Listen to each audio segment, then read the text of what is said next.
सिन्हा जी, ज़रा आपसे closing comment चाहता हूं और वही सवाल कि आप यहां से कितनी मजबूती देखते हैं इंडिया गठबंधन के लिए और कितनी बड़ी चुनौती देखते हैं इंडिया गठबंधन में। समाजवादी पार्टी और कांग्रेस का ये पहला ऐलान है, अभी तक कहीं भी कोई ऐलान नहीं हुआ है, न ही बिहार में न ही महाराष्ट्र में कहीं कोई ऐलान नहीं है, लेकिन ये पहला ऐलान है इस गठबंधन की तरफ से। इसको किस हिसाब से देखते हैं आप?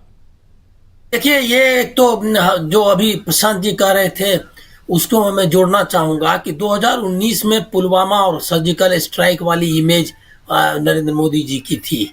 और जी। वो और राहुल गांधी की पप्पू, अब कहने में बुरा लगता है लेकिन पप्पू वाली इमेज उस समय तक बनी हुई थी। तो अब वो इमेज नहीं है। अब जो ये एक बहुत बड़ा फैक्टर है जो बताया उन्होंने कि जो बीएसपी का भी वोट कांग्रेस में शिफ्ट हो रहा है, तो कांग्रेस में जो विश्वास ये आया है, जो ये राहुल गांधी के नेतृत्व और मल्लिकार्जुन खड़गे या जो भी है, अभी जो मौजूदा नेतृत्व जिस तरह से कांग्रेस को प्लेस किया है पॉलिटिक्स में, जिस तरह से उसने स्थान लिया है, उसकी वजह से है। तो अब वो जो फाइट है वो करीब करीब बराबर की फाइट है अगर इमेज के हिसाब से लेंगे। और दूसरा तो वो उस समय अनइवन फाइट थी, हम माने या ना माने, उस समय कांग्रेस भी कमजोर दिख रही थी और राहुल गांधी भी बहुत कमजोर थे। अब ऐसी हालत नहीं है। एक तो ये चेंज आया है, बहुत बड़ा चेंज है। और दूसरी बात एक और है कि हमको लग रहा है क्या कि ये सिर्फ ईडी और इस पर रिलाई नहीं कर रहे हैं, उस पर भरोसा नहीं कर रहे हैं, बल्कि बहुत ज्यादा भरोसा कर रहे हैं मीडिया पर और कुछ अपना जो उनका पीआर एजेंसीज वगैरह होगा उस पर जी। भरोसा कर रहे हैं। सारा हेडलाइन मैनेजमेंट पे लगे हुए हैं। अब जैसे अशोक चौहान के बारे में तो जयशंकर जी भी जानते हैं, मैं भी जानता हूं। अशोक चौहान नांदेड़ में भी कोई सीट नहीं जिता सकते अपनी सीट छोड़ करके, मतलब वो भी जीतते हैं इसीलिए कांग्रेस में है। कांग्रेस से बाहर वो एक सीट नहीं जिता सकते, लेकिन हेडलाइन मैनेजमेंट के लिए उसको ले आए और ऐसा ही हेडलाइन मैनेजमेंट हर जगह कर रहे हैं। तो मुझको लग रहा है कि जो ओवर रिलायंस है ये एजेंसीज और मीडिया पे, ये हमको लग रहा है कि काउंटर प्रोडक्टिव होने वाला है, जो वो 2019 दोहरा नहीं सकते। और एक उसमें ही ऐड करूंगा कि जो सोशल मीडिया है वो इतना बड़ा फोर्स नहीं था 2019 में, आप जैसे यूट्यूब चैनल नहीं थे, तो अब एक काउंटर मीडिया भी है। तो अगर सिनेरियो पूरी तरह देखेंगे तो टक्कर मीडिया में भी मतलब प्रचार में भी टक्कर बराबर की है और राजनीति में भी। तो ये बराबर बिल्कुल की टक्कर के लिए वो तैयार नहीं है, बीजेपी और नरेंद्र मोदी नहीं तैयार है, ऐसा मुझको लगता है। जी, बहुत बराबर की टक्कर और ऐसे में इंडिया गठबंधन, और सबसे बड़ी बात कि यहां से एक बहुत ही जबरदस्त चुनौती पेश कर होंगी कि अब आगे क्या किया जाए। रणनीति कुछ जरूर बना रही होंगी, लेकिन अनिल सिन्हा जी, आपसे जरा समझूं, यहां से क्या आपको भी लगता है एक रुकी हुई गाड़ी स्टार्ट ले चुकी है और परिस्थितियां अब बहुत तेजी से बदलती हुई दिखाई देंगी? क्योंकि अंदर खाने तो सब कुछ हो रहा था, स्टार्ट भी थी गाड़ी, हम लोग उसको देख भी रहे थे, सुन भी रहे थे, जान भी रहे थे, लेकिन ढोल पीटने वाले इतने हैं, नगाड़े बजाने वाले इतने हैं कि उसमें हमारी आपकी आवाज थोड़ी सी दब जाती है। लेकिन सच्चाई जब सामने आती है तो इलेक्टोरल बॉन्ड की कहानी भी आ जाती है और उसमें चंडीगढ़ मेयर चुनाव की कहानी भी आ जाती है। और देखिए, पिछले दिनों लगातार और आज उत्तर प्रदेश की कहानी है, किसान तो नाको दम किए हुए हैं ही। क्या कहेंगे? बजाने वाली बात कही आपने, ड्रम बजाने वालों ने तो कल तो घोषणा ही कर दी थी कि टूट गया गठबंधन, जी। और पूरा चल रहा था, दिन भर चलाया। और आज मैं देख रहा था कि जब उनकी घोषणा हो गई कि सब अंत भला तो सब भला का जो स्टेटमेंट आ गया अखिलेश जी का, उसके बाद से उन्होंने धीरे धीरे कम किया और कोई लाइव प्रेस कॉन्फ्रेंस किसी ने नहीं दिखाई। मेरा जहां तक अंदाजा है, मैं जो जहां तक देख रहा था, किसी ने उनका लाइव प्रेस कॉन्फ्रेंस नहीं दिखाया। और अब उसके बाद वो चले गए, सारा उनका जो दंगल हल्ला बोल टाइप का जो प्रोग्राम सब रहता है वो सारे प्रोग्राम होने लगे शंभू बॉर्डर पे और कहीं कहीं, और ये बात बस आई गई जैसी वो चलाना शुरू किया। तो वो तो मीडिया ने किया, लेकिन मैं इसमें देखिए कि मीडिया को जो एबीसीडी है इसका क्या कहते हैं जर्नलिज्म का, वो भी नहीं पता।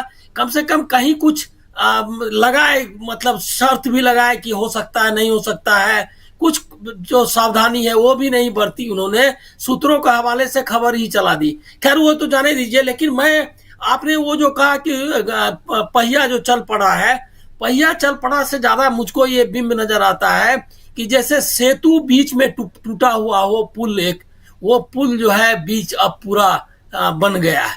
क्योंकि हिंदी पट्टी को अगर आप देखेंगे तो हिंदी पट्टी में जो गैप था वो सिर्फ उत्तर प्रदेश का गैप था, क्योंकि राजस्थान, छत्तीसगढ़ और मध्य प्रदेश तो कांग्रेस ही लड़ रही है, तो वहां इंडिया गठबंधन मतलब कांग्रेस, और बिहार है ही, झारखंड है ही।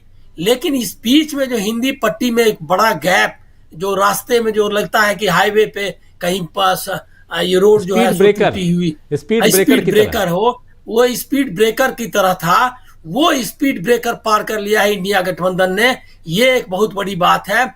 और सबसे जो इम्पोर्टेंट इसमें यह है कि अखिलेश ने ग्राउंड रियलिटी को समझा कि जो शिफ्ट हुआ है, जो वोट शिफ्ट हुआ है कांग्रेस की तरफ, अल्पसंख्यकों का वोट शिफ्ट हुआ है, गरीब या जो तबके हैं वो जिस तरह से राहुल गांधी की तरफ आकर्षित हुए हैं, जो न्याय यात्रा जो राहुल गांधी की है उसका असर हो रहा है। तो राजनीति को उस तरह से उन्होंने बदला, क्योंकि आप देखेंगे कि विधानसभा चुनाव में जिस तरह की का रवैया उन्होंने अपनाया था, जिसका नुकसान हुआ इंडिया गठबंधन को, और जो नैरेटिव उसकी पराजित हुई और इलेक्शन में हार का सामना करना पड़ा कांग्रेस को, तो वो नैरेटिव को वो समझ में आया उनको कि ये जो है नहीं चलेगा।